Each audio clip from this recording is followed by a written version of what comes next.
do caju diz respeito. Passo a seguir a apresentar os meus convidados. Começo pelo senhor Elídio Band.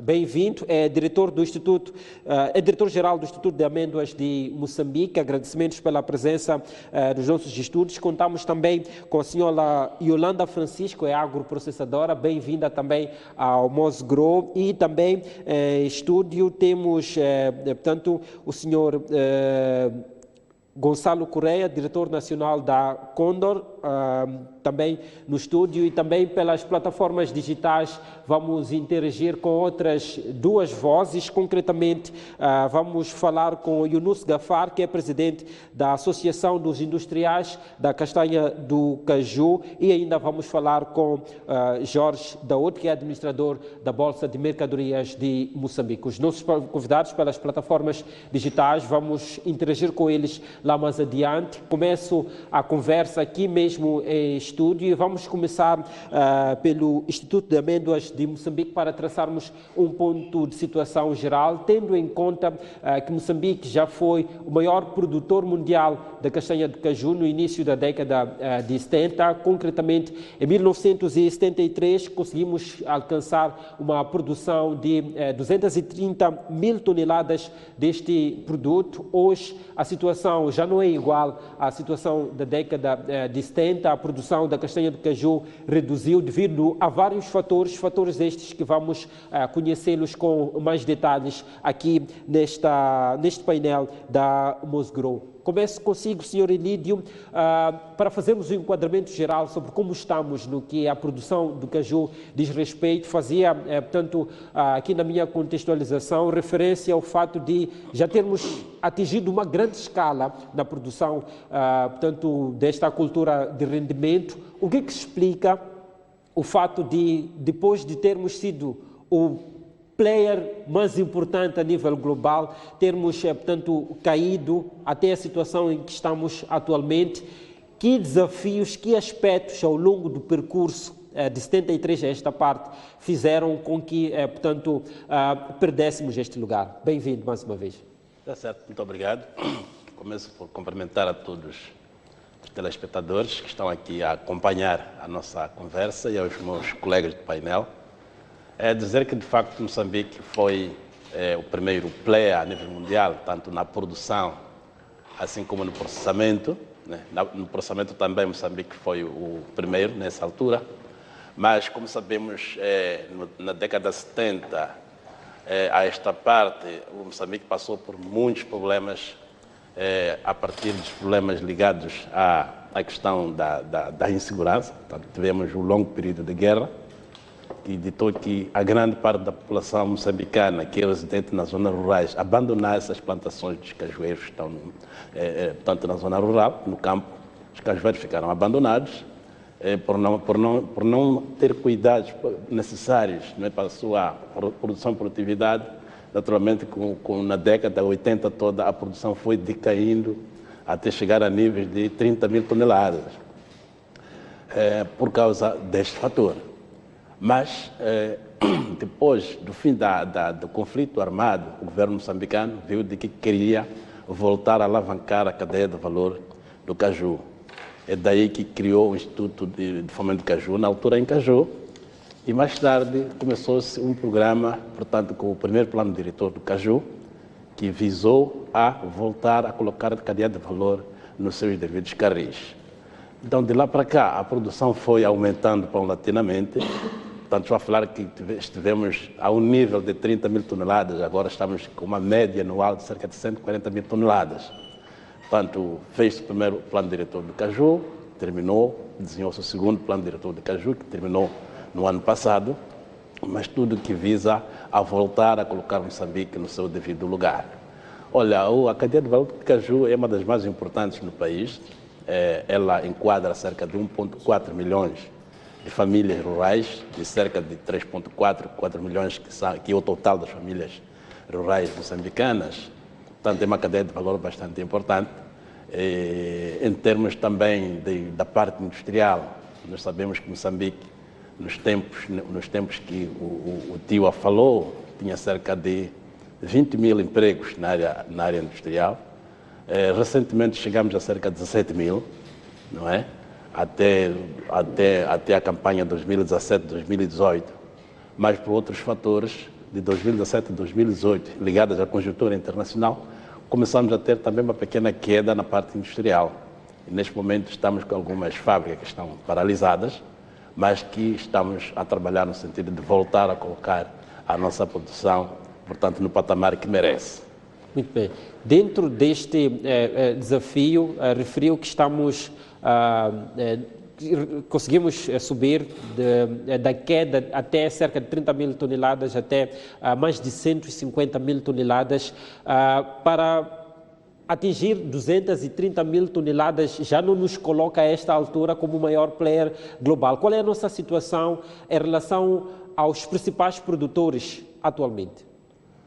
Bom, em relação aos principais produtores, neste momento estamos em 9º lugar a nível da produção e estamos em 6º lugar a nível do processamento industrial, mas nós temos um potencial que, desenhadas as estratégias corretas, podemos voltar pouco a pouco a subir e estarmos dentre os primeiros 3 lugares no mundo. Nós achamos que temos condições para que isso aconteça. Muito bem. Ao longo do programa vamos, portanto, traçar o percurso sobre como é que fazemos este caminho para lá chegar. Introduzo a conversa a senhora Yolanda Francisco. Uma das componentes fortes que o país tinha era a questão do processamento também, que o senhor diretor fez referência.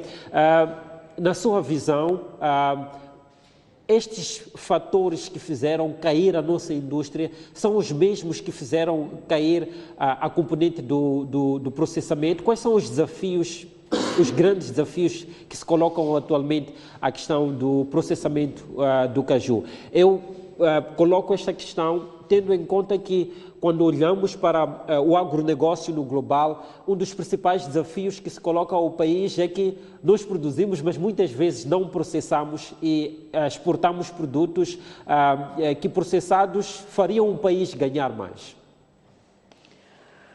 Muito obrigada. Quero começar por cumprimentar os telespectadores, os agroprocessadores e os meus colegas de painel. Indo à questão que me coloca, e naturalmente que quando há queda de produção, então temos essa cadeia, esse problema de não termos matéria-prima para poder se processar. Então, o que efetivamente contribuiu para que houvesse essa crise das fábricas é por causa da queda de produção, porque baixou muito pelos fatores que o senhor diretor aqui estava a dizer. Como desafio, é verdade que nós somos as pessoas que estamos lá no terreno, no campo, né? Um dos maiores desafios é a concorrência da compra da amêndoa por alguns intervenientes provavelmente não registrados. Eu vou dar um exemplo. Eu sou de Inhambane, trabalho naqueles distritos todos, mas sentimos que há concorrência. Quando chega a altura da comercialização, aparecem pessoas que não são da zona e trazem coisas para aliciar, tipo alguns incentivos que até mudam o preço para a pessoa que está lá, tipo nós que somos pequenos, estamos a começar, temos tido dificuldade de irmos até a concorrência do preço que eles marcam. Se o preço, suponhamos, uma parte é bom, mas se o preço está, vamos lá dizer, 50 meticais, eles, porque não estão provavelmente licenciados e querem ter o produto, provavelmente eles podem chegar a dizer, eu pago 55. O produtor praticamente vai ter que vender aos 55. E nós que estamos lá no terreno temos tido essa dificuldade, a concorrência desleal. Esse é um dos fatores. Os não licenciados, ou seja, os licenciados têm maiores, vamos lá, maiores Temos dificuldades, sim, por causa da concorrência desleal que existe. É o que eu estava a dizer, não vou dizer que é fulano ou belgrano, mas há algumas pessoas que até nem são, não são moçambicanas, não são nacionais, vem e nos faz essa concorrência e exporta a nossa castanha a ser bruta. E temos nós dificuldade de poder trabalhar, se for assim. Outra questão também que nós temos como desafio é o mercado. Temos tido problemas de mercado quando há queda do preço da compra de castanha.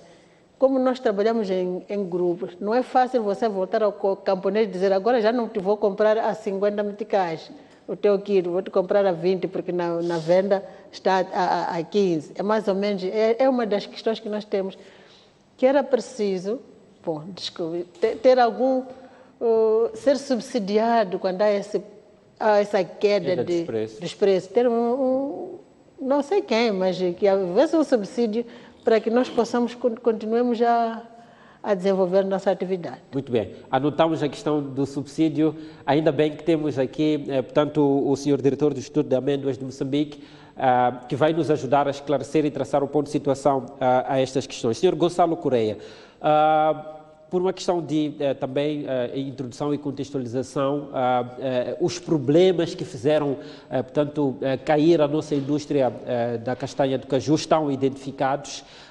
Qual é a radiografia que, portanto, fazem do como estamos atualmente, tendo em conta o grande potencial que nós temos de voltar a posicionarmos-nos como país, como dos principais players globais da indústria do caju. Uma das grandes questões portanto, os problemas estão identificados, o potencial existe e é conhecido, como chegar lá? Bem, eu acho que é importante nós contextualizarmos onde nos encontramos, portanto, em junho de 2021. Eu acho que é uma história que já é bem conhecida dos moçambicanos. A indústria de caju aqui em Moçambique realmente teve uma altura muito precária, logo no pós-independência, até no início do milénio, mais ou menos, portanto, até cerca de 2000. A partir de 2000, houve uma tentativa por uma série de diferentes entidades, governamentais, não governamentais e do setor privado, para reativar a indústria, porque, enfim, havia ainda a crença que havia um grande potencial no país para quer a produção, quer o processamento da castanha de caju aqui no país. E, portanto, a partir de 2002, 2003, através de uma série de programas diferentes que foram implementados, começaram a renascer algumas indústrias no que nós chamamos, de certa maneira, a segunda vaga da indústria do caju. Portanto, havia uma antes da independência, depois decaiu e depois começou a renascer outra vez a partir do princípio do milénio. E foi nesta altura que a maior parte das fábricas que nós conhecemos hoje em dia, de certa maneira, surgiram. A partir de 2004, 2005, nós começámos a assistir ao aparecimento de uma série de fábricas que foram eventualmente sendo consolidadas, portanto, crescendo em termos de tamanho. Nessa altura havia uma grande aposta nas fábricas, na localização das fábricas nas zonas mais rurais, portanto, perto dos distritos de processamento ou de produção da castanha de caju. Eventualmente, as mesmas empresas foram-se consolidando e foram abrindo fábricas mais perto dos centros de mão de obra, porque isto é uma indústria que requer muita mão de obra. Nós temos muitos trabalhadores enquanto industriais. E, portanto, deixou de ser tão importante estar perto da fonte de matéria-prima e ser mais importante estar perto, enfim, de uma cidade que providencie bons técnicos, que providencie muitos trabalhadores com vontade de trabalhar e tudo mais. E, portanto, a indústria viveu a indústria e a produção, de certa maneira, viveram um tempo de bonança, de grande crescimento, entre 2002, que eu não tenho, enfim, o número de cor, mas devemos ter começado com cerca de 5, 6, 7 mil toneladas de processamento de castanha, até atingir perto de 50 mil toneladas de processamento, portanto, não estou a falar de produção, estou a falar de processamento dentro do país, mais de 50 mil toneladas, se não me engano, no ano de 2017. Houve eventualmente, entre estes anos de 2002 até 2017, alguns anos menos risonhos, digamos assim, mas sempre tendemos a ver a correção do preço da castanha e do preço da amêndoa como correções de mercado. A castanha de caju e a amêndoa do caju, portanto, o produto acabado é uma commodity, apesar de não ser transacionada em nenhuma bolsa de mercadorias mundial, é uma commodity que nós chamamos over-the-counter, portanto, o preço é feito por várias transações que vão acontecendo e que nós vamos tendo conhecimento de qual é que é o preço que vai sendo transacionado e, portanto, o preço é sempre dado com base nesse último preço. Os desafios? A partir de 2016, estou a chegar aos desafios, a partir de 2016, 2017, de repente nós fazemos aqui uma campanha, portanto, a campanha em Moçambique normalmente desenrola-se, começa em meados de setembro, princípio de outubro, em Cabo Delgado, e vem-se arrastando ao longo de toda a latitude de Moçambique, até acabar aqui em Maputo em maio, junho, às vezes chega a haver castanha em junho. E, portanto, os industriais fazem o provisionamento da castanha durante esses meses que eu referi, portanto, de outubro até abril, maio, e têm uma grande estoque de castanha nessa altura dentro dos seus armazéns. E, portanto, assumem um preço de estoque, digamos assim, porque o dinheiro é pago ao produtor e, portanto, quem assume esse risco é a própria indústria. E, de repente, a partir de março, abril, portanto, em 2018, de repente afunda-se o mercado da amêndoa de caju e a indústria vê-se a braços com uma grande quantidade de matéria-prima, portanto, de castanha de caju, para ser processada e para ser vendida como produto de amêndoa de caju a um preço que já não é a realidade. Portanto, que era verdade na altura em que se fez a campanha, mas que já não era a realidade na altura. E isto foi o princípio dos grandes problemas que a nossa indústria vive hoje em dia. Portanto, isso, o primeiro ano, enfim, foi um grande desafio. Como eu referi, as indústrias estavam robustas, porque vinham de uma série de anos já, enfim, com bons resultados, digamos assim. E, portanto, no primeiro ano foi-se capaz, dentro dos industriais, de suprirem os problemas que foram causados. Acontece que entramos outra vez na época de 2018-2019, portanto, voltamos a outubro de 2018-2019, e voltamos a fazer uma campanha que, mais uma vez, é pautada pela inflação do preço da castanha de caju, porque a Tanzânia, que é um país que vende a matéria-prima mais ou menos ao mesmo tempo do que nós, decide, de certa maneira, criar um preço mínimo, digamos assim, a qual a castanha de caju tinha que ser paga. E, portanto, os compradores, quer industriais, quer exportadores na Tanzânia, não estavam na disposição de pagar esse preço acima do mercado. E o que é que acontece? Deixa de haver campanha, portanto, nesse ano praticamente não houve transações de castanha de caju na Tanzânia e todos esses exportadores vêm para Moçambique tentar aprovisionar a castanha para enviar para a Índia e para o Vietnã, que normalmente compram na Tanzânia. Portanto, isso, mais uma vez, não foi por queda de mercado da amêndoa de preço, mas foi por inflação do preço da castanha. Voltou a haver alguns problemas para a indústria de caju. Ou seja, há fatores internos e fatores internos e externos. Nós sempre nos pautámos, portanto, eu para além de, obviamente, trabalhar na Condor, sou também vice-presidente da Icaju e nós tentámos ter uma retórica, enfim, construtiva com o Incaju na altura, agora Instituto das Amêndoas, tentar explicar os desafios que nós estávamos a enfrentar. E, portanto, o que acontece é que estes fatores externos foram enfrentados por toda a gente, não foi só por Moçambique, foi pela Índia, pelo Vietnã, portanto, o preço quando cai para toda a gente. Só que houve uma série de atualizações nas proteções das medidas protecionistas nos países de processamento, tanto na Índia e no Vietnã. E nós aqui, de certa maneira, enfim, não atualizámos com a rapidez necessária, digamos assim, todas estas proteções que a Índia e o Vietnã tinham em vigor. E, portanto, entramos do ponto de vista de legislação? Legislação. Estamos a falar de políticas, não é? Não tem a ver com política, mas é políticas. Portanto, a legislação é o quadro regulatório, digamos assim, o que nós entendemos por priorização da castanha à indústria, importação. A Índia, que é um mercado consumidor, subiu muito a taxa de importação à amêndoa, ou seja, de certa maneira tira vantagem às pessoas que querem exportar amêndoa de caju para a Índia, passa a ser mais caro, e isso é uma maneira indireta de atingir países processadores como nós, Moçambique, e não só, não é? Costa de Marfim, Tanzânia, existem mais. E, portanto, depois entramos eventualmente em 2020, num ano que se avizinhava, ou que nós tínhamos pouca crença. Eu ia pedir que fosse um pouco mais célere, que é para termos tempo de podermos interagir com... Estou a acabar. Portanto, em 2020 entramos num ano em que, de certa maneira, se avizinhava, nós tínhamos a crença de tentar dar a volta à indústria, e em março, de repente, atinge o Covid e os preços voltam a cair outra vez, com uma grande massa de aprovisionamento de castanha nas fábricas. E, portanto, agora nós estamos numa situação relativamente debilitada, há muitas fábricas que estão fechadas, efetivamente, e pronto, estamos numa altura crítica para ver o que é que vamos conseguir fazer para a próxima campanha, que começa já em outubro de 2020. Muito bem. Vamos interagir com os nossos convidados, outros convidados, através das plataformas digitais. Eu introduzo à conversa o Sr. Yunus Gafar, que é, portanto, presidente da Associação dos Industriais de Caju. Vou também interagir com Jorge Daúde, logo em seguida, que é, portanto, o administrador da Bolsa de Mercadorias de Moçambique. Começo pela Associação dos Industriais da castanha de caju. Senhor Yunus, se puder ter acompanhado a primeira parte das nossas intervenções, fizemos uma radiografia sobre o percurso que já fizemos até esta altura, os problemas que tivemos na indústria, a explicação sobre a situação em que estamos atualmente como país. A questão que eu ia lhe colocar é um pouco mais atual, tem que ver com os desafios, porque uma das principais, o objetivo desta reflexão toda portanto, encontrarmos caminhos que possam fazer crescer a nossa indústria de caju. Bem-vindo ao Mosgrow, em primeiro lugar. Muito obrigado, muito bom dia, caros espectadores. Quero agradecer ao programa e demais colegas que estão no processo. Eu acompanhei todas as intervenções.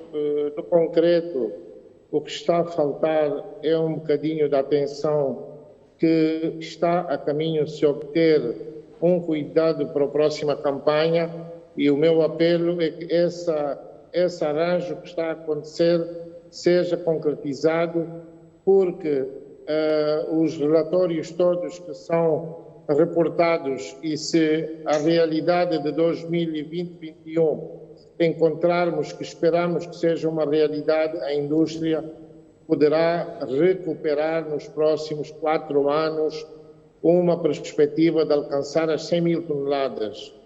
Portanto, nós tivemos um retrocesso por problemas técnicos internos de nossos cuidados profissionais, e espero que sejam cautelados as negociações que estão a decorrer desde o início deste ano. Tudo indica, e o apelo que eu faço, que asseguremos matéria-prima em condições, a partir do produtor tenha condições para produzir em condições quantitativas e qualitativas, nós podemos absorver a matéria-prima, por forma possamos absorver e processar e garantir a nossa posição no mercado africano como maior processador, que perdemos o mérito de maior produtor, mas não devemos perder o mérito de processador, e esperamos, não sei se estão a ouvir. Estamos a ouvir, sim. Esperamos que este exercício em comum possa ser alcançado. E o grande problema que nós vivemos é operadores ocasionais, que este problema é um problema muito antigo no setor do caju. Há uma vontade externa para não deixar o setor do caju emergir em termos de processamento. Então aqui a vontade governativa é indispensável para assegurar, e veja que nós terminamos com 18 mil postos de trabalho contra atual de 8 mil. E se nós atingirmos as 100 mil toneladas, vamos garantir para cima de 36 mil postos de trabalho. Portanto, é uma unidade, e que os resultados financeiros e que se pode prever com 100 mil toneladas, estamos a contar com uma receita interna para cima de 120 milhões de dólares, com um gasto local de 30% em mão de obra. Portanto, muito dinheiro vai ficar na família moçambicana. E esse sentimento já está a ser encaminhado, e esperamos que seja assegurado. Sem alongar, espero que estejamos todos juntos para ver nos próximos 3 meses, e, se necessário, voltarmos a corrigir o que evita continuarmos a retroceder. Um exercício com força de governo de 3 mil toneladas, atingimos 60. Agora, com a mesma parceria de governo, prevemos as 100 mil toneladas nos próximos 3 a 4 anos. Entretanto, quero dizer que o esforço do Instituto das Amêndoas, que vem acontecendo desde o Instituto do Caju, é grande na implementação do cajual novo, manutenção, e os dados estatísticos estão sendo atrofiados pelo mercado clandestino. A clandestinidade tem que dar um término para garantir a demonstração da realidade de fatores do setor. Portanto, esperemos que juntos possamos ultrapassar isto. Não tenho muito a dizer, quero também fazer ver que a Icaju está bem representada com seu vice-presidente. Temos uma colega processadora, embora pequena, mas também faz parte da família do caju, e o caju tem uma família grande, desde o produtor, os possíveis intermediários bem identificados e não ocasionais que acontecem no nosso país. Muito Portanto, bem, esperamos que a campanha próxima venha engrandecer o setor que está a viver uma tristeza muito crítica.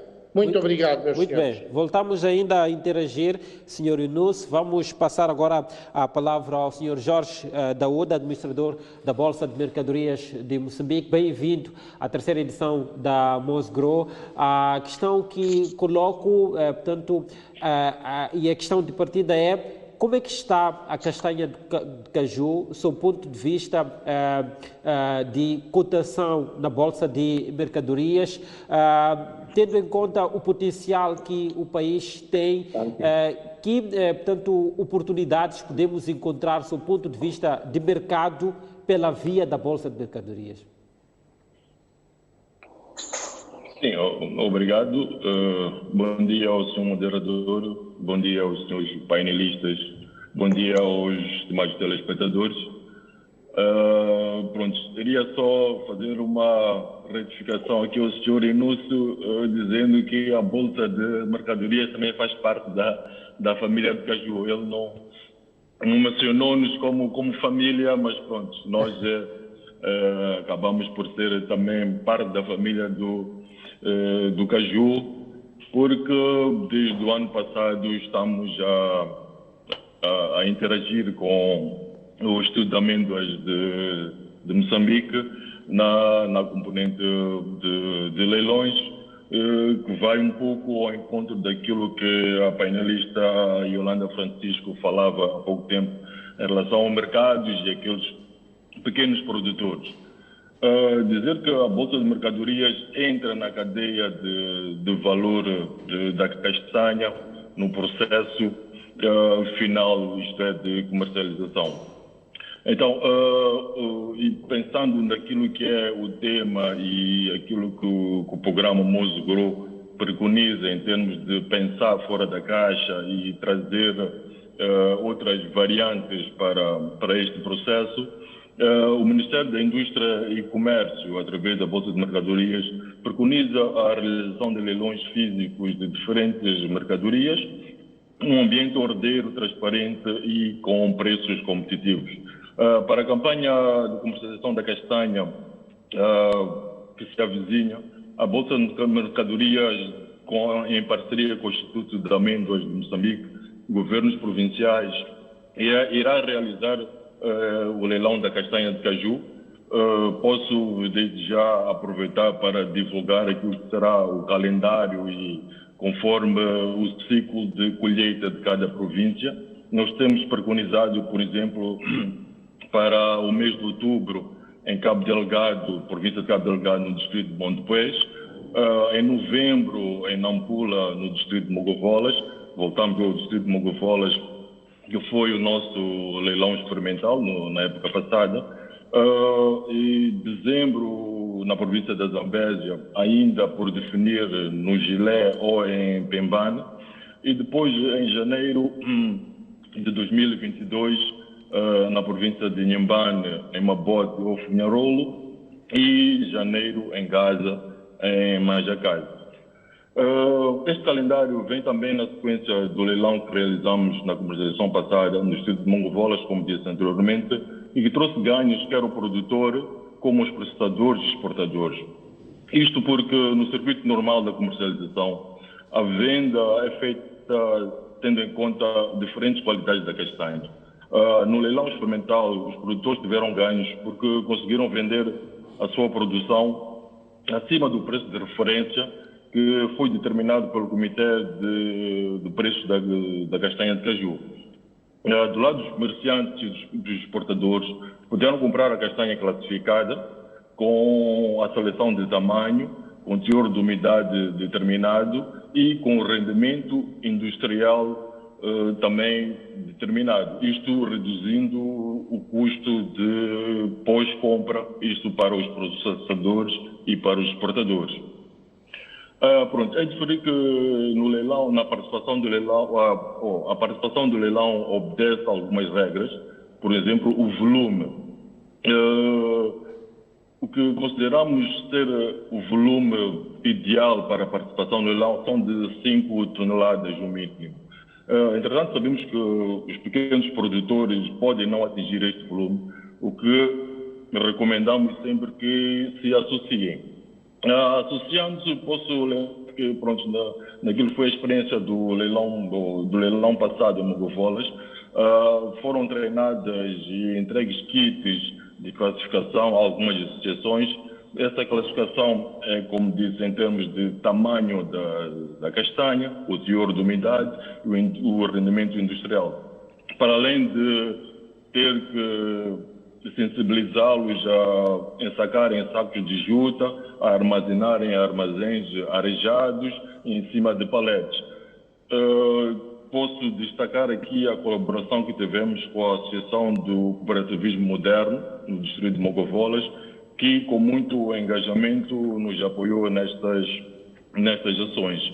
Sr. Daoud, processadores e exportadores. Sr. Daoud, permita-me que é para podermos dar dinâmica aqui ao nosso debate, para dizer que, portanto, um dos ganhos que esta indústria pode encontrar na Bolsa de Mercadorias portanto, este mercado que é criado através das edições dos leilões de caju. Como é que, portanto, tendo em conta que é uma cultura que é produzida ao longo do país, fez menção, portanto, da primeira edição do leilão que aconteceu, se não estou em erro e se percebi bem, na província de Cabo Delgado, voltará a acontecer também na província de Cabo Delgado. Falou de Montepuez como o próximo ponto, como se... Mas a questão que eu pretendia colocar é como é que os produtores distribuídos pelo país podem conseguir fazer-se representar nestes leilões e, portanto, fazer desta oportunidade mercado para os produtores de nível nacional.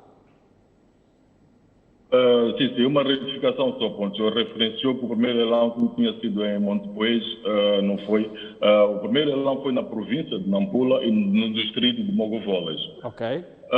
E como disse, pronto, eu fiz referência ao calendário que nós temos e depois será divulgado a nível dos mídias e das redes sociais.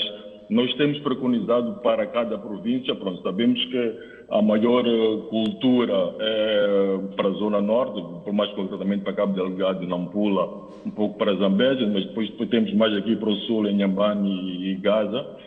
Então, nós temos como referência, os produtores, como disse anteriormente, podem se associar. Associando-se, nós poderemos colaborar nesta comercialização.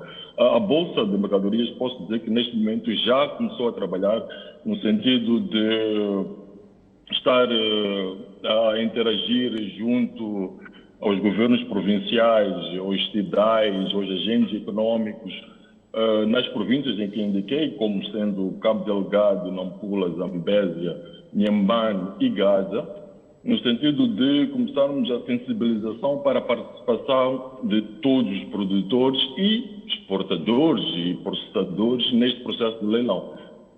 Muito bem. Voltamos ainda a interagir consigo lá mais adiante, Sr. Daoud. Volto aqui aos meus convidados em estúdio.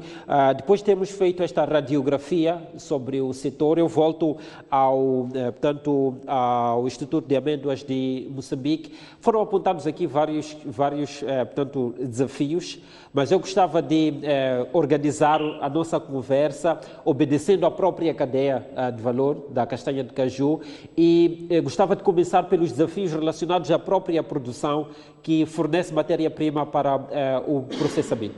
Um dos problemas que levantam-se na atualidade é a questão da existência das árvores envelhecidas e o desafio da sua substituição por árvores, portanto, mais jovens e que podem permitir maior produção. A questão que coloco é em que ritmo estamos neste processo e de que forma podemos dinamizar a primeira fase da cadeia de valor, que é a fase da produção? Muito obrigado mais uma vez. Bom, de facto, este é um problema bastante sério na produção do nosso caju. O nosso cajual, maioritariamente, é velho. É um cajual que vem dos anos 60, 70, portanto, tendo em conta que o ciclo de produção de caju tem o seu pico em volta de 20, 25 anos, depois dali começa a queda natural pelo envelhecimento, que implica que, para garantir a produção e produtividade, tem que haver a sua substituição. O Instituto de Amêndoas vem fazendo anualmente um trabalho de produção, distribuição de mudas, para que se possa anualmente, pouco a pouco, portanto, substituir esses cajueiros velhos por cajueiros novos. Em que percentagem estamos? Diria, qual é a percentagem dos cajueiros velhos que nós temos e esta nova, diria, geração de cajueiros que dentro portanto, dos 100%, em que nível estamos? Certo. Segundo dados do nosso censo agropecuário, Moçambique tem cerca de 30 milhões de cajueiros, dos quais 19 milhões são jovens ainda produtivos e cerca de 20 milhões são cajueiros velhos, que devem ser substituídos. Então, com o esforço do governo, anualmente nós produzimos nos nossos viveiros cerca de 5 milhões de mudas. Portanto, as que estão disponíveis para serem plantadas anualmente é em volta de 3 a 4 milhões de mudas anualmente que devem ser plantadas. Fazemos um esforço no sentido de entregar essas mudas aos produtores, portanto, em forma de fomento, não é? Que é a nossa grande missão nesse sentido. Entretanto, é preciso lembrar que tem que entrar outros tipos de intervenientes para que esta atividade não seja exclusiva do Instituto. Nós estamos cientes que nós sozinhos não estaremos em condições de fazer isto à velocidade requerida. Nós achamos que se nós chegássemos à velocidade de produção e plantio de cerca de 10 milhões de mudas por ano, esse que seria o número ideal para, em pouco tempo, Moçambique voltar a ter um cajual produtivo e possa rapidamente recuperar a sua produção. Então, este é um convite que eu faço aqui ao setor privado moçambicano, a partir dos nossos processadores que já estão na cadeia de valor, mas podem surgir outros como fomentadores de caju. Portanto, o governo está aberto para que possam haver outros intervenientes e possam intervir nesta parte da questão da produção, que é fundamental. Mas também podemos fazer um programa de substituição em termos de podas. Não é fazer uma grande campanha de podas de cajueiros, porque alguns são velhos ou são improdutivos porque não têm o tratamento devido. Então, penso que há muito espaço aqui para que do ponto de vista de incentivo por parte do governo, há incentivo suficiente para que o setor privado, assim como os pequenos produtores, diria, alinhem nesta perspectiva de rejuvenescimento do nosso caju? Claro que sim. O incentivo principal é aquilo que nós sabemos que serão os ganhos, né, no futuro para esse setor privado que entrar nesta cadeia de valor. Está claro que com os números que nós tiramos aqui, naturalmente que a pessoa que se dedicar a essa produção terá seus ganhos em pouco tempo. Mas, nesta primeira fase, nós estamos a entrar já com o programa Sustenta, em que nas várias componentes de sustento é possível ter o setor privado a fazer esse trabalho e poder alavancar a produção de caju. Eu passo a palavra para os meus outros dois oradores em estúdio sobre esta questão, portanto, da produção. É verdade que os grandes desafios não estão muito ligados à produção, já foram alguns levantados, são ligados ao mercado, estão ligados ao processamento, mas para processarmos precisamos de produção, para termos mercado, para competirmos com outros players de outros países, precisamos de mercado. Eu gostava de forma rápida de ter a vossa visão sobre como reforçarmos a nossa produção da castanha do caju, tendo como base esta primeira linha, esta primeira fase, que é a produção do próprio caju. Começo pela senhora Yolanda e depois vou passar a mesma questão, portanto, ao Gonçalo Correia. Muito obrigada mais uma vez. Em princípio, falando da minha província, porque eu que conheço mais o que está a acontecer lá, realmente o Instituto de Amêndoas na minha província tem estado a fazer esse fomento da produção de mudas. E isso já vem mais ou menos 2, 3 anos que temos trabalhado nisso. Então, também temos tido incentivos, porque o Instituto providencia produtos químicos para a pulverização do próprio cajual e que tem, por exemplo, um provedor. Então, eles providenciam os produtos químicos e esse provedor, dentro de uma comunidade, ele vai fazendo a pulverização mediante algum valor bonificado, assim também como fazem também a distribuição das mudas. Então, para massificarmos ou para termos como é que eu vou dizer, um acréscimo na produção da nossa castanha, eu acho que, em princípio, estamos num bom caminho. O que é importante é que as pessoas, o Instituto, como assim os produtores, estejam alinhados na própria produção da castanha. O que é que acontece? Falta este alinhamento? Em algum momento, sim. Em algum momento, sim. Por que eu digo isso? Porque há momentos em que, não sei se será dos provedores, há momentos em que chega a parte da pulverização, né? Porque isso é muito importante para o rendimento do próprio. Não sei se é por termos 1 ou 2 provedores numa área grande. Então, quando chega a vez da pulverização, muitas das vezes há alguma parte, se não 40% ou, sem exagero, 40% do cajual não se consegue pulverizar na devida altura para poder dar o próprio rendimento. Então, isso eu acredito que talvez criando um pouco mais de incentivo, que é talvez aumentar o número de provedores, não sei como é que o Instituto, entre nós vamos ver, para poder dinamizar a pulverização do próprio cajual. Muito bem. Gonçalo Correia. Bem, eu acho que isto é uma questão pertinente e é uma questão que é difícil de se resolver e de, eventualmente, até dar sugestões para o resolvimento dela. Pessoalmente, eu acho que existem várias maneiras de fazer com que o aumento da produção existe em Moçambique, mas diria que tem que ser driven, portanto, tem que ser lideradas por 2 partes. Pela parte do IAM, e o IAM faz isso a nível do campo, apesar de eu aí considerar que tem um trabalho muito difícil, porque é difícil servir um país com a extensão do tamanho do nosso, não é? E, portanto, chegar a todos os produtores. Nós temos produtores em diversos distritos, mas tem que continuar a haver esse caminho de aconselhamento por parte do IAM aos produtores para continuarem a produzir mudas e tudo mais. E nos últimos 2, 3 anos surgiu uma ideia de eventualmente começar a ligar os processadores e as outras indústrias a cajuais mais comerciais. Quando eu digo mais comerciais, não quer dizer que sejam necessariamente com recurso à irrigação, porque ainda não está provado, ou ainda é muito incipiente enquanto cultura o caju, para percebermos se conseguimos retirar os frutos que paguem um investimento alto por hectare, nomeadamente com a irrigação e tudo mais, mas sem dúvida que é preciso haver uma organização por parte do plantio do cajual aqui em Moçambique.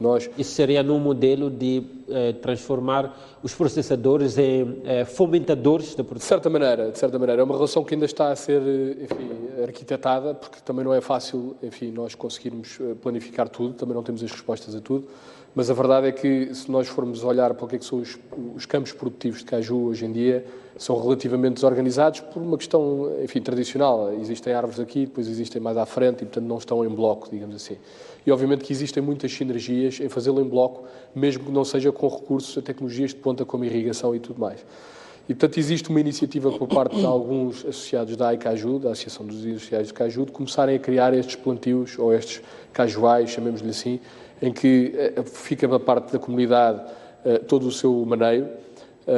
A própria associação é propriedade das pessoas que trabalham, mas que no assento, digamos assim, da comissão que gera esta associação, existe um industrial e que é este industrial que lidera os esforços e que explica o que é preciso fazer e o que é que não é preciso fazer e, portanto, também providencia um pouco de assistência técnica, que é o que falta neste caso, em junção com o IAM.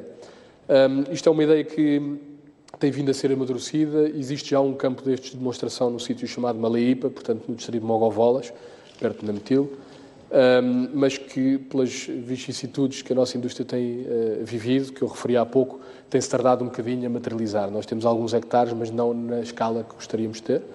Mas vamos ver, isto é uma discussão que existe com o IAM e eventualmente acreditamos que ao longo dos próximos anos... Bem, esta é uma experiência que não é nova de fomentar a produção da castanha do caju, tendo em conta a base de reflexão que partimos dela, que é na década de 70 já estivemos muito bem no que a isso diz respeito. A pergunta que eu coloco ao Instituto é se nós já produzimos grandes quantidades, significa que já fizemos um percurso para, portanto, implantar os cajueiros que permitiram esta produção. Significa que há respostas de como aumentar esta produção. O Gonçalo Correia falava em algum momento de problemas como a desorganização do próprio plantio. A senhora Yolanda falava aqui da questão dos incentivos, a questão da pulverização. Qual é o caminho que temos que percorrer? Está identificado estes problemas? Há perspectivas de solução que alento o Instituto nos pode dar? Sim, senhora. De facto, como disse o Gonçalo e disse bem, nesses dias estamos a desenhar uma estratégia conjunta, não é, de intervenção, em que temos várias componentes. Além da parte industrial, tem essa parte de fomento, não é? Em que também à luz do sustenta, em que queremos que os processadores, não é, passem também a fazer a parte de fomento. Então, isso naturalmente eles vão ter que identificar aquelas comunidades que, dentro daquilo que é o portfólio da própria empresa, seja mais fácil eles darem assistência. Então, começar a ver a questão do caju em toda a largura da sua cadeia, não é? Então, naturalmente, nós achamos que isso é uma das formas de alavancar o caju na ótica, por exemplo, deste subcapítulo, né, dos processadores. Mas estamos a começar esta campanha também o passe caju. Penso que vai ser uma forma também de massificar rapidamente a questão das boas práticas agrotécnicas, não é? Teremos lá um pacote completo. Aquele passe vai ter que agregar cerca de 50 PAs. Então, ele vai ter possibilidade de ser assistido e poder, pelo menos, garantir que aqueles 50 com que eles trabalham, portanto, sejam pessoas que fazem boas práticas. Vão fazer umas boas limpezas, vão fazer boas podas, vão fazer boas pulverizações. Naturalmente que este grupo, não é, organizado, vai ter boa produtividade. Então, a outra parte que também faz parte dessa estratégia que estamos aqui a definir é de alargar, portanto, a estratégia das pulverizações. Neste momento, é o Instituto sozinho que está a arcar com a questão de pulverizações, e isso é fundamental. Com o nosso próprio esforço, que já não vai mais além, não é? Estamos a pulverizar cerca de 7 milhões de árvores por ano. Sabe muito bem o tio, entre uma árvore não pulverizada e a pulverizada, há uma diferença enorme. A não pulverizada anda por volta de 3, 4 quilos máximo de produtividade, enquanto a pulverizada começa a produzir 10, 12, 15 quilos ou mais, dependendo naturalmente do tamanho da árvore e tudo mais. Então é fundamental nós alargarmos a base, portanto, das pulverizações para pelo menos atingirmos 14 a 15 milhões de árvores produzidas por ano, pulverizadas por ano. Naturalmente isso vai nos dar um salto. O setor familiar, neste momento, com as limitações existentes, está abrangido pelo programa das pulverizações? Sim, é fundamentalmente o setor familiar com que o Instituto trabalha. Temos uma rede de provedores de pulverização, são cerca de 2.000, 2.300 neste momento, com os quais nós trabalhamos. Nós fornecemos os químicos, fornecemos a tecnologia e eles fazem pulverização, não é? E pronto, cobram um pouco pelos serviços que eles prestam aos produtores, através, naturalmente, por espécie, pela castanha, né, na altura da comercialização. Então, estes cobram a castanha, vendem a castanha e recuperam os custos, né? Porque eles têm custos de manutenção das máquinas, têm custos de combustíveis, etc. Então, nós queremos alargar essa rede, mas essa rede, para ser alargada, tem que haver outros players. Naturalmente, estamos a falar dos fornecedores de produtos químicos, não é? Temos grandes empresas, temos empresas médias, então essas devem entrar também no terreno para fazer parte dessa rede de pulverização de cajueiros. Muito bem, vamos partir para uma segunda fase da nossa análise, que é para a comercialização, para, portanto, abrangermos algumas questões colocadas, por exemplo, pela senhora Yolanda, que tem que ver com os informais, os não licenciados, que acabam criando situações de concorrência desleal e prejudicam, portanto, quem está licenciado e observa todos os procedimentos que são necessários para a produção. Para não ficarmos só no Instituto, eu vou passar a palavra aos meus outros convidados e depois vou interagir com os oradores pelas plataformas digitais. Começo, portanto, pelo Sr. Gonçalo Correia. Até que ponto esta questão da concorrência desleal é um problema? Quando olhamos para, portanto, a comercialização ao nível interno, mas também quando olhamos para a comercialização, tendo em vista a exportação do próprio caju, que, portanto, é um dos mercados que o país explora. Certo. É um problema enorme, para responder à sua questão, é um problema enorme. Eu acho que é um problema que até pode ser ligado, de certa maneira, ao que o Sr. Diretor estava a dizer, na parte do fomento. Uma das principais razões pelas quais os processadores não se envolveram até então no fomento do caju, e leia-se por fomento na parte da produção ou do apoio à produção, tem exatamente a ver com esse... Portanto, isto está tudo ligado com essa parte informal.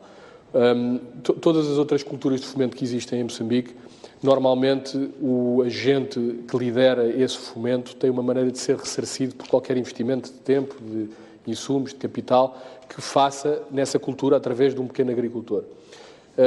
Nós, no caju, como é um mercado livre, ou seja, em que toda a gente pode ser operador de caju, ou nem toda a gente tem que estar licenciado, mas existe efetivamente muita gente que não está licenciada e que faz a operação de caju, é difícil haver uma relação direta entre o processador ou entre o exportador e este pequeno agricultor do caju, pela razão que depois é difícil de nós colhermos estes frutos.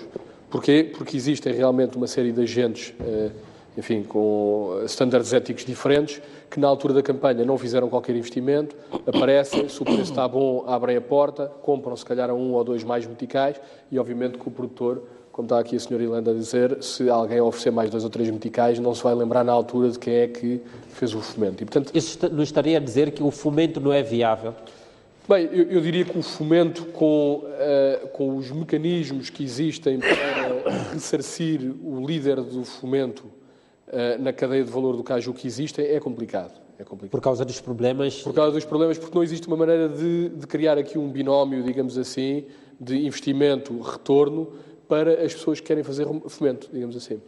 Obviamente que este projeto que eu falava há pouco em Malaípa, que é uma iniciativa, digamos assim, da Aicaju, enfim, nós vemos valor nisto, mas é um valor, neste momento, que faz mais parte da nossa responsabilidade social para nós, onde queremos encaminhar a produção do caju em Moçambique, propriamente do que estarmos a contar colher os frutos disto, não é? E daí também termos parado, de certa maneira, esses investimentos, porque os nossos associados encontram-se numa situação precária, porque nós não vemos essa relação.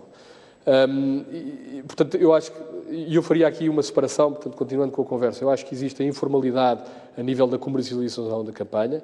Isto tem a ver com uma série de, enfim, de indivíduos de origem normalmente não moçambicana, que vêm e que não falam português e que têm algum dinheiro no bolso e começam a comprar e a vender, e a comprar e a vender, e depois, obviamente, a fazerem também muita chantagem e muita...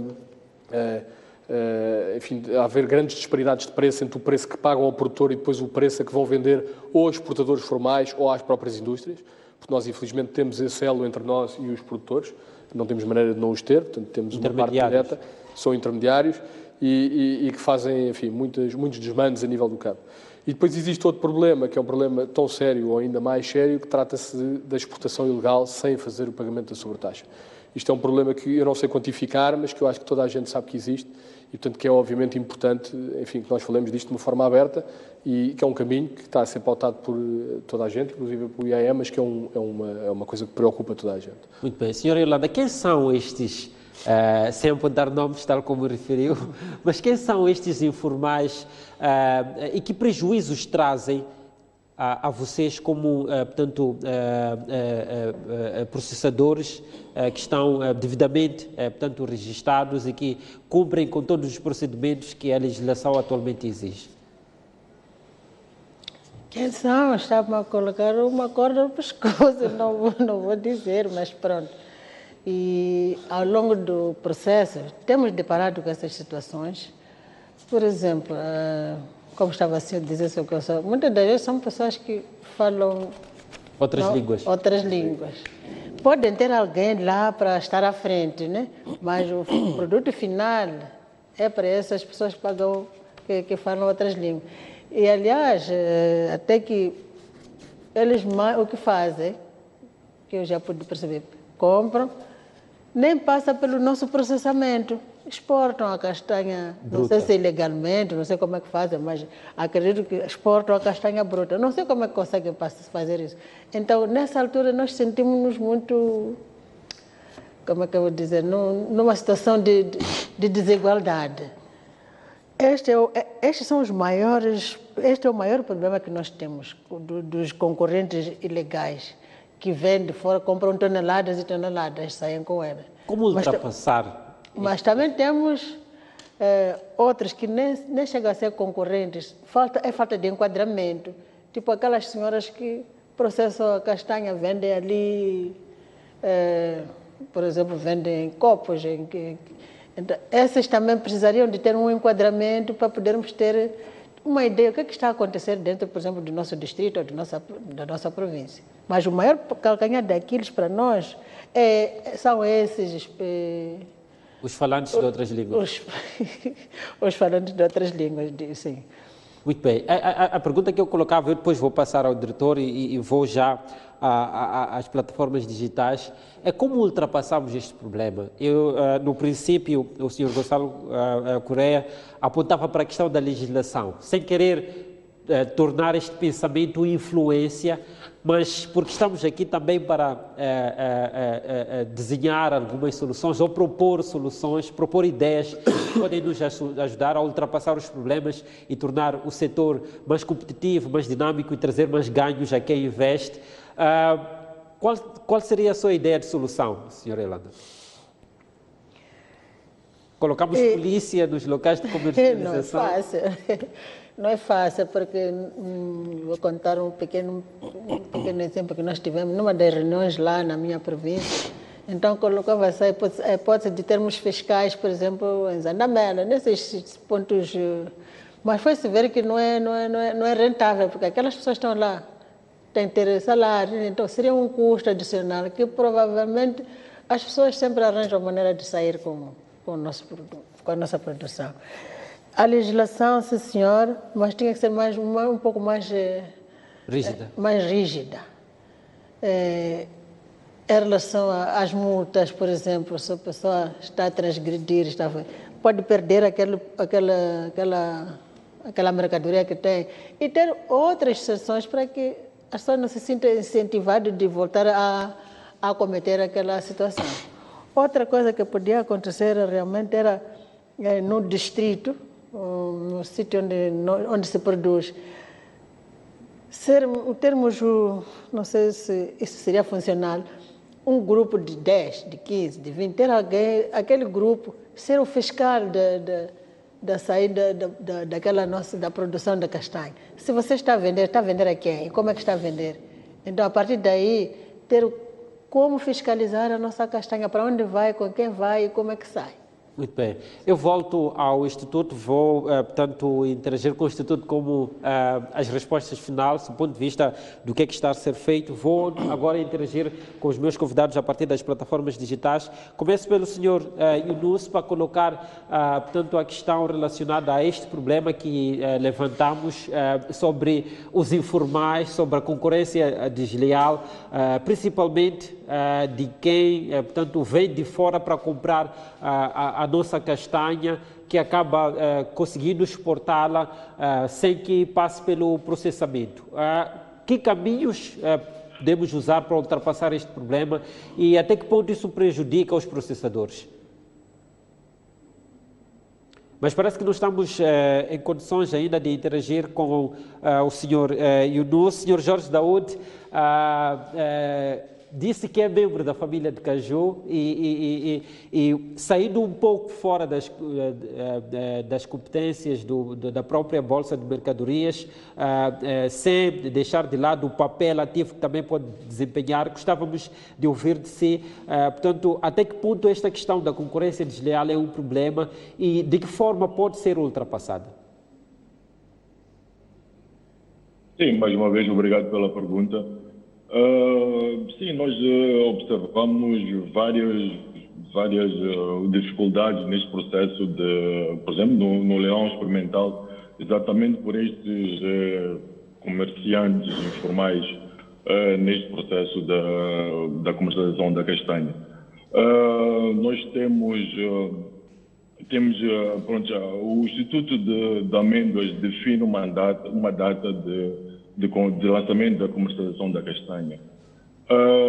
Infelizmente, estes comerciantes informais entram para o terreno mesmo antes dessa data estar em vigor e começam a contactar os produtores e conseguem fazer a compra e a comercialização da castanha muito fora da época.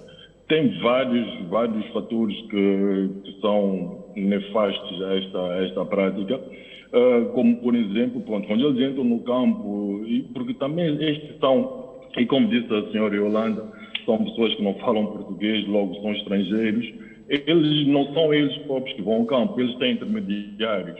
E estes intermediários têm, vou dizer, uma soma de dinheiro e têm uma quantidade específica que devem entregar a quem lhes deu o dinheiro. Então eles entram para o campo, e mesmo a castanha não estando pronta, eles fazem o volume, abanam o cajueiro até a última folha cair, só para fazer o volume e entregar a quem lhes deu o dinheiro. E isso prejudica claramente o processo e toda a qualidade que queremos que a castanha saia ou seja exportada para o país, do país. Uma das medidas, e o Sr. Gonçalo, sei que participou, e o Sr. Gafar também, a Bolsa de Mercadorias esteve a fazer uma auscultação pública para ver se poderíamos, de alguma forma, e em termos de exportação pelo menos, que fosse obrigatório, ou tivesse a obrigatoriedade da castanha ser exportada através da Bolsa de Mercadorias. Isso porque, para exportar através da Bolsa de Mercadorias, deveria ou deve ter alguns padrões de qualidade. Então, esses padrões, se não tivessem dentro daquilo que são os padrões de qualidade, não seriam exportados. E daí teríamos, pronto, de alguma maneira, o controle daquilo que é exportado, como é comprado, onde foi comprado, e saberíamos qual foi a cadeia dessa castanha, desde o campo até a ser exportada. Esta seria uma das medidas. As outras das medidas é necessariamente fortificarmos a fiscalização. Não temos como não pensar nesse aspecto, quando a senhora Yolanda outra vez referiu-se aos valores que deveríamos ter que custear os fiscais.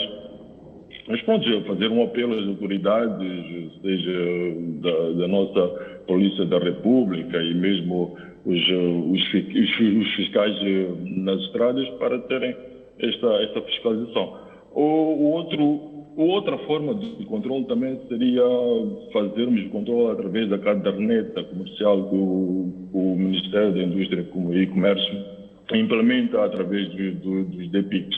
Acho que pronto, estaria uma forma de termos o controle, porque a caderneta identifica qual foi o campo de produção, como é que a castanha saiu, para onde é que foi, e aí teríamos o circuito de como esta castanha seguiu. Muito bem. Não sei se estamos em condições de interagir com o Sr. Yunus, realização. Sim, muito bom dia de novo. Muito bom dia. Refletimos agora sobre a questão da comercialização e olhamos para o desafio específico dos informais que acabam representando uma situação de concorrência desleal e, de acordo com as várias vozes que foram sendo partilhadas, acabam conseguindo exportar a própria castanha em situação de castanha bruta. A questão que coloco são duas questões que coloco. A primeira é de que forma nós podemos ultrapassar este problema e até que ponto isto prejudica os processadores? O resultado do prejuízo está visto, que esta atitude levou com que a castanha boa fosse exportada e não boa fosse oferecida às indústrias. Então, este processo é negativo. O que é preciso que o cadastro de comercialização seja apenas para operadores que privilegiam o processamento e o excedente. Temos que encontrar mecanismos sérios para controlar o excedente e dar um destino sem percas como tem havido. Portanto, aqui a presença de operadores... Poderia ligar o microfone? Perdemos, não conseguimos ouvi-lo neste momento.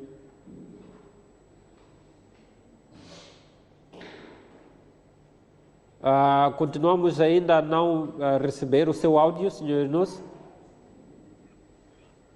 Bom, vamos, portanto, melhorar a comunicação com o Sr. Yunus e vamos voltar ainda a interagir, se calhar. Agora conseguimos ouvir. Já conseguimos ouvi-lo. Pode prosseguir. Sim. O que eu quero dizer é que o desativar de presença de operadores ocasionais é uma realidade muito importante que isso seja assim e segundo as perspectivas. A presença de bolsa de mercadorias é útil, mas os intermediários têm que ser bem identificados e não oportunistas que têm como perspectiva criar ganhos em deterioramento a um mal que deve-se evitar, segundo a experiência que já vivemos. Portanto, a comercialização deve estar dentro de uma família que privilegia o exercício de desenvolvimento. E eu quero acrescentar uma questão. Durante muitos anos, a indústria sempre fez um trabalho com o Instituto das Amêndoas em transportar, em colocar mudas, em ajudar aos produtores em bens para poder fazer a manutenção, ter combustíveis. Tudo isto foram investimentos que eram perturbados pelos compradores ocasionais. Portanto, o setor, para progredir, tem que haver concessão e regras de concessão por forma que o setor traga ganhos para todas as famílias, desde o produtor até o processador, até a estatística nacional que está sendo perturbada por este mau caráter. Muito obrigado. Muito bem, até já, Sr. Yunus. Sr. Elidio Bande, o que é que está em carteira, que pensamento estratégico existe para ultrapassar este problema? Muito obrigado. Nós estamos, neste momento, na fase da revisão da nossa legislação, que é justamente para ver alguns pontos de penumbra na nossa legislação que permite que haja estes informais que perturbam o sistema. Portanto, as ideias foram colhidas, estão sendo colhidas, no sentido de blindar mais a nossa legislação. que vai passar por obrigatoriedade de só poder comercializar aquele que estiver devidamente registrado, com uma caderneta, como disse muito bem o Jorge Daúde, com uma caderneta, e a circulação também da castanha vai obedecer à existência de uma guia de circulação.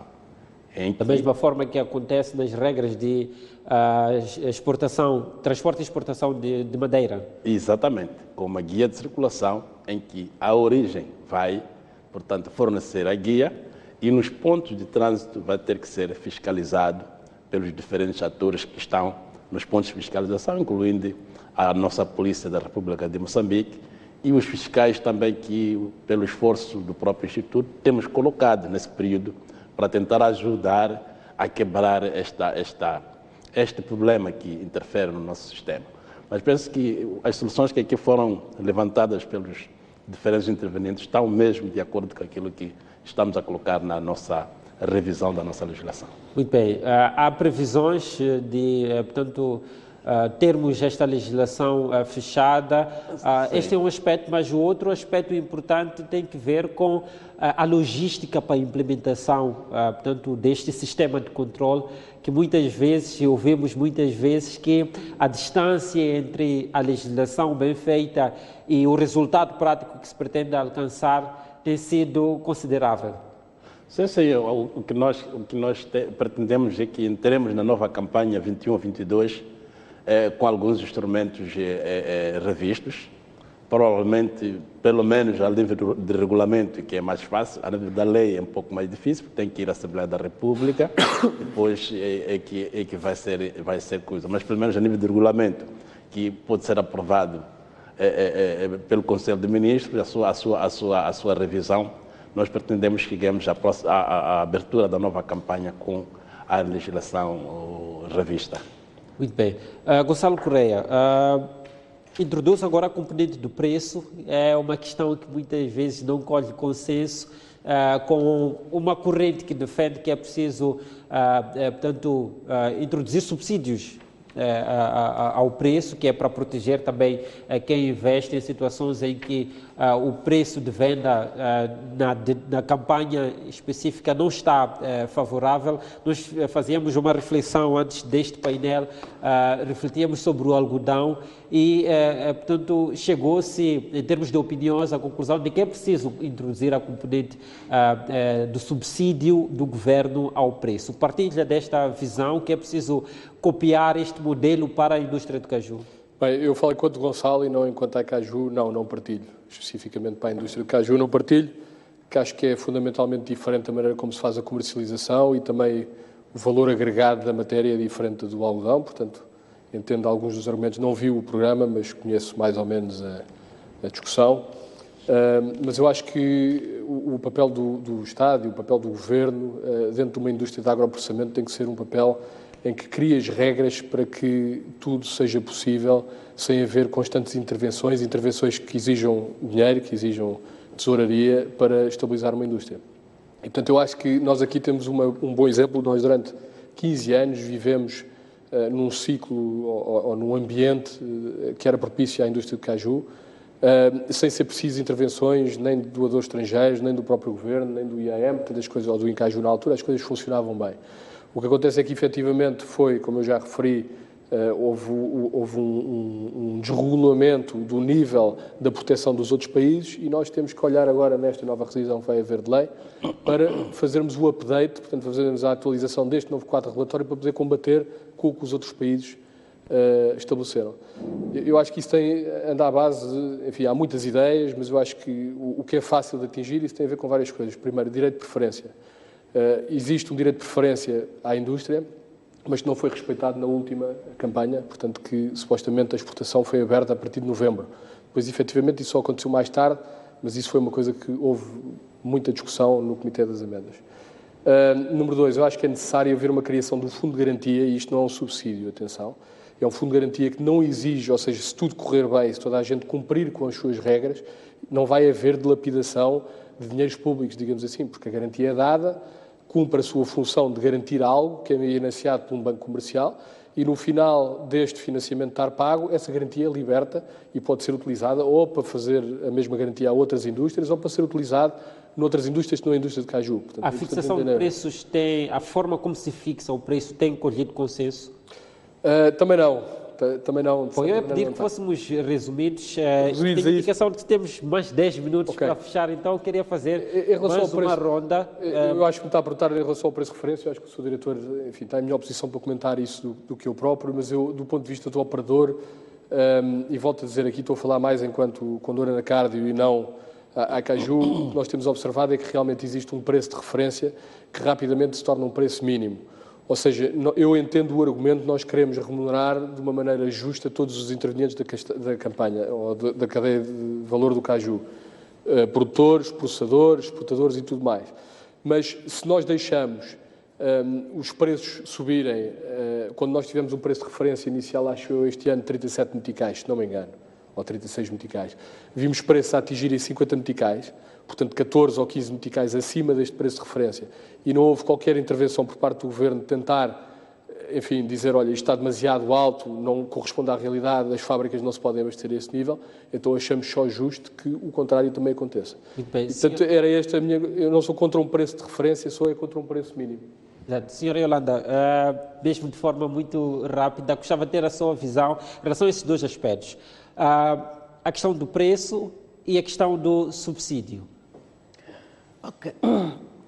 É que são duas coisas interligadas neste momento, porque realmente o preço é um calcanhar daqueles para quem está lá, eu gostava de dizer ao Sr. Gonçalo, são 14 meticais de diferença, então fazem muita diferença no bolso de cada um.